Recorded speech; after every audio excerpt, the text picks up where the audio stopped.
Okay, this video we're going to be talking about how to write a persuasive essay.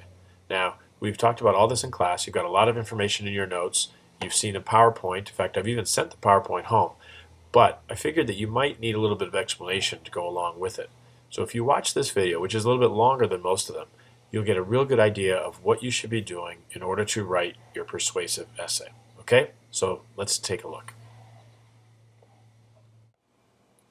Okay, the first step, obviously, in writing a persuasive essay is to choose a topic. This is a list of some of the topics we discussed in class. You could choose one of these, or there was obviously the option of selecting another topic and getting it approved by me.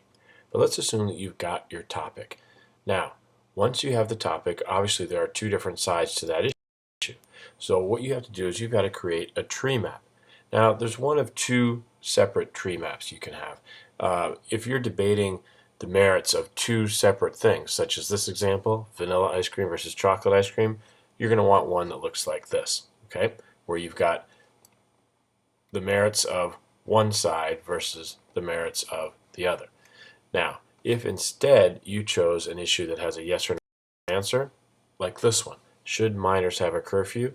Then over here, you're going to have the reasons why someone would say, yes, minors should have a curfew. And over here, you're going to have the reasons why someone would say, no, minors should not have a curfew. Now, let's continue with this one, all right? When you're going to write your introduction, we're going to put this on a flea map, and we've done a flea map before. When you have an introduction, you're going to start with a lead like you would with any essay. Then you're going to introduce the issue. But this is important. You are not going to give any reasons or support in your introduction. Then you're going to take a position, which is going to be your thesis statement. Let's take a look at what mine looks like. Here's my introduction. The teenage years are a time when young people are constantly pushing boundaries and testing limits. This is a natural part of growing up. Teenagers have always enjoyed staying out late, but some cities have curfew laws preventing this. Even though most teens are against these laws, their parents usually support them. Curfew laws are necessary and should be enforced in all cities. Okay, now let's talk about this for a minute. I started out with a lead that was fairly broad. I'm giving my reader the idea that I'm going to be writing about something that has to do with teenagers and boundaries, but we really don't know what. My next sentence, this is a natural part of growing up, kind of carries through with this. Then, teenagers have always enjoyed staying out late, but some cities have curfew laws preventing this. This signals to the reader, okay, here's the issue that we're going to be talking about, curfew laws. My next sentence explains the fact that there are two different sides. Even though most teens are against these laws, their parents usually support them. Some people think this, other people think something different. Finally, I end with my thesis statement. Curfew laws are necessary and should be enforced in all cities. The important thing to see here is that I didn't give any reasons at all, not only in my introduction, but not in my thesis either. Sometimes students make the mistake of saying, curfew laws are necessary and should be enforced in all cities because this is what's best for teens. But we don't want to do that. You should not be using the word because in your introduction. Now, finally, let's take a look at what my flea map's going to look like. Now, on the left hand, I'm going to have supporting details. In the middle, I'm going to have some details for my opposing argument. We'll get to this in a second. And finally, on the right, addressing the opposing argument. This is really important, but let's hold off on that for just a quick second. Back to our supporting details. We're going to get this information from our tree map. What we're going to look for are the three best details to support my opinion. Here's what I've got. Minors need to be safe. No reason to be out late. Parents would worry.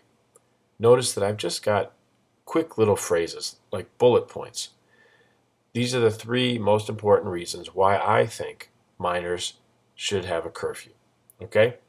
Now, the opposing argument, this is important here because what I need to make sure that I'm doing is I'm looking back on my tree map, I'm looking on the other side for the other side of the issue. Think about it like this. Someone who disagrees with me, someone who thinks that curfew laws are not necessary, what would this person say? What would be the three main points this person would use to convince me that we do not need curfew laws? Here's what I've got.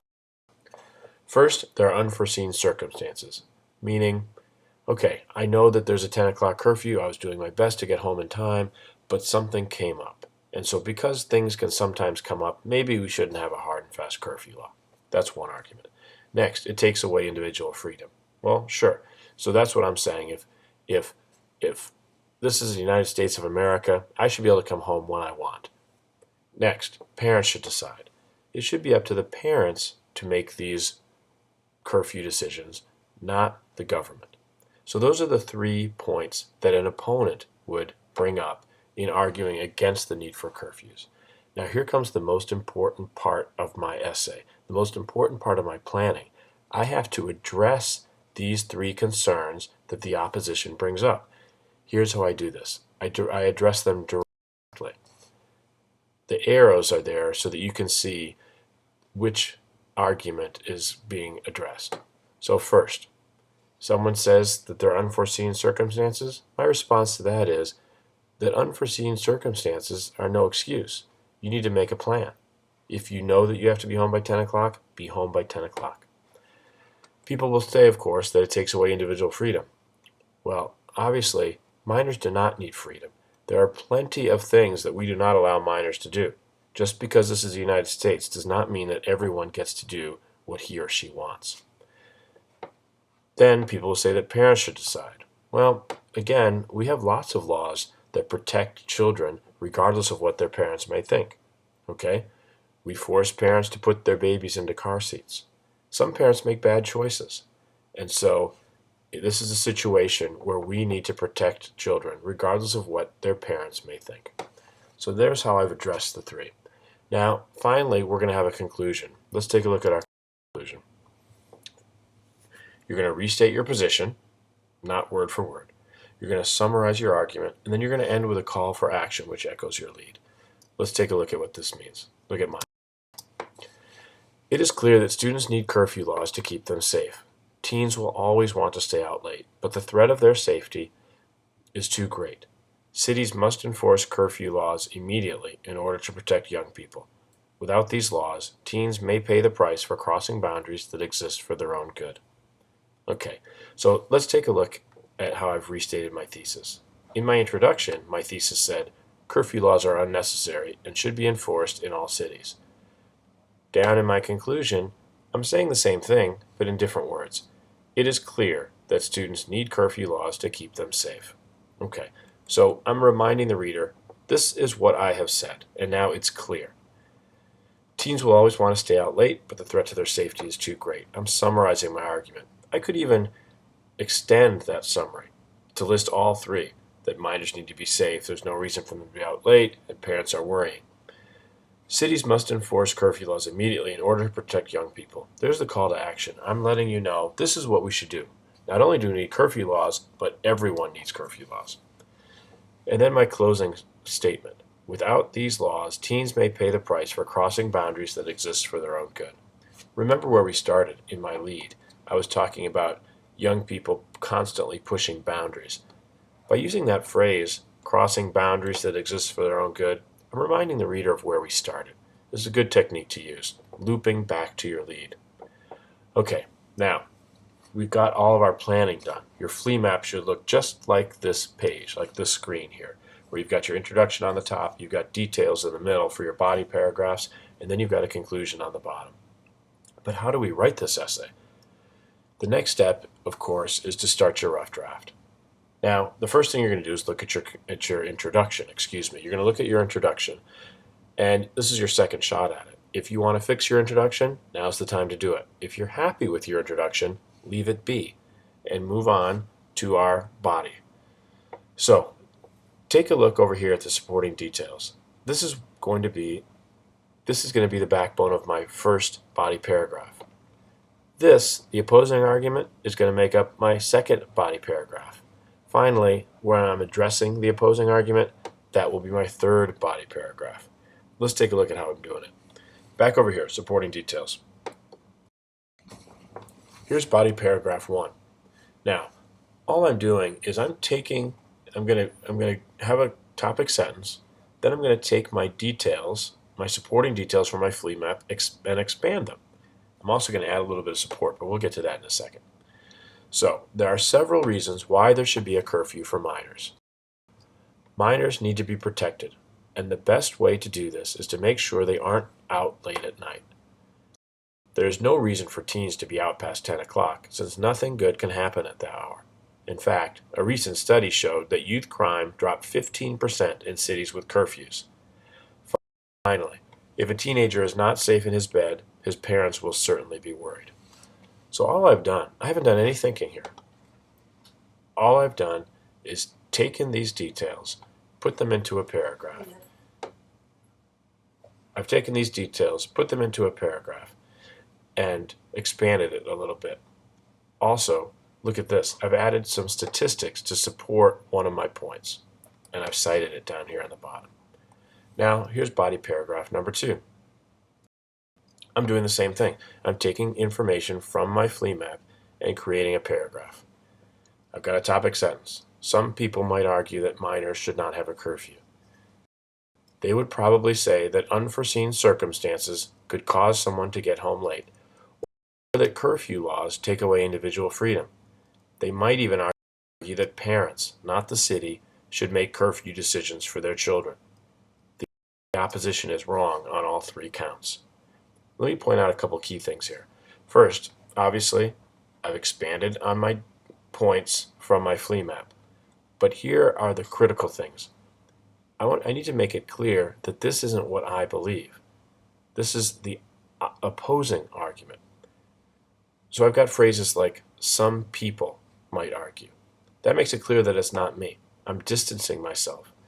Then I've got, by repeating the word they would probably see. They might even argue. Again, I'm emphasizing the fact that this is someone else's opinion. And if that wasn't clear, my closing rebuttal really drives the point home. The opposition is wrong on all 3 counts. When you read this paragraph, you know that I don't agree with this point of view.